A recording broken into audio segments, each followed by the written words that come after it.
Allah'ını elə qaçırdıblar, heç ailə zat qalmayıb. Bir 10-15 dənə məni kimi qoca sınıq salxaqlar qalıb.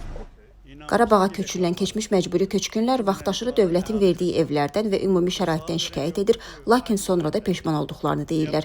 Son bir neçə ayda azı 3 sakinin əvvəl şikayət etdiyi, sonra özlərini təqzib etdiyi barədə xəbərlər yayılıb. Başqa evlərdə bunu nəzərə alsınlar. Bura qoyulan material təhlükəlidir. Ağdamın Kəngərli kəndinin sakini Murad Rüstəmov ötən ilin dekabrında çəkdiyi videoda həyətdəki manqalın evdə yanğına səbəb olduğunu deyib. O bunu evin divarlarının tez alışan penoplast maddə ilə örtülməsi ilə izah edib.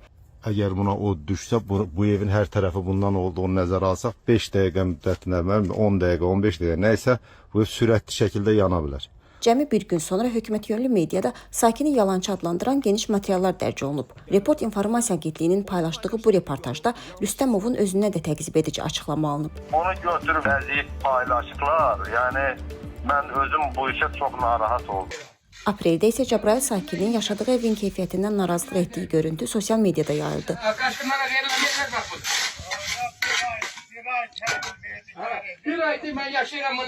Bir gün sonra isə sakin üzr istədiyi yeni video paylaşdı. Heç kimdən də nə şikayətim var, nə bir şeyim var, heç birindən də heç kimdə şey eləməyib. Ona görə də televizorı hesab eləyim, mən də heç kimdə hallandırmasın. Qarabağdan ən son şikayət isə iyunun əvvəlində ictimailəşib. Türkiyəli bloger Fatih Koparanın Laçından çəkdiyi videoda şəhər sakini İmamqulu Haqverdiyev işsizlikdən gileylənib, Laçına köçürülənlərin əksəriyyətinin artıq geri qayıtdığını iddia edib. 2000-dən yuxarı əhali köçürülüb.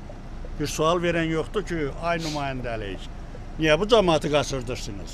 Bir gün sonra Qafqaz Info saytında Haqverdiyevin adından onun çıxışına görə peşman olduğu haqqında fikirlər yazılıb. Siyasi və sosial elmlər üzrə tədqiqatçı Samirə Ələkbərli düşünür ki, sakinlərin üzrxahlıq və ya peşmançılıq ifadə etdiyi materiallar hökumətin diktəsi ilə hazırlanır. O bunu hakimiyyətin xüsusilə Qarabağ mövzusunda həssas olması ilə izah edir. Qarabağ Azərbaycan üçün ümumiyyətlə Azərbaycan müstəqilliyi dövründən sonra Qarabağ simvolik mənada xüsusi önəm daşıyan çəkisi olan məsələ idi, amma müharibədən sonra gücün konsolidasiyası, hazırki siyasi iqtidarın tamamilə öz legitimliyini, uğur hekayəsini və ümumiyyətlə onun tamamilə total nəzarətini əsas qurduğu deməli məsələ, konsepsiya məhz Qarabağ və böyük qayıdış məsələsidir. Bu həm xarici siyasətdə belədir, həm daxili siyasətdə. Ötən illər ərzində Qarabağda yenidən qurma prosesində korrupsiya hallarından yazan jurnalistlər həbs olunub.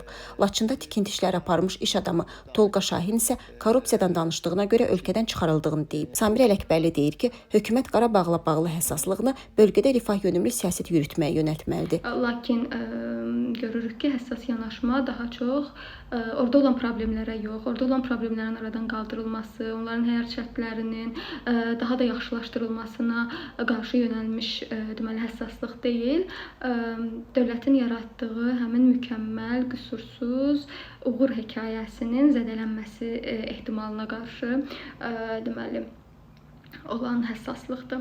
Qarabağa böyük qayıdış proqramı 2022-ci ilin yayında Zəngilanın Ağalı kəndinə 10 ailənin köçürülməsi ilə başlanıb. Bu ilin yanvarında olan məlumata əsasən azad olunmuş ərazilərdə 26500-dən çox insanın məskunlaşması təmin edilib. Bu isə proqramda müəyyən edilən hədəf göstəricisindən 35% azdır.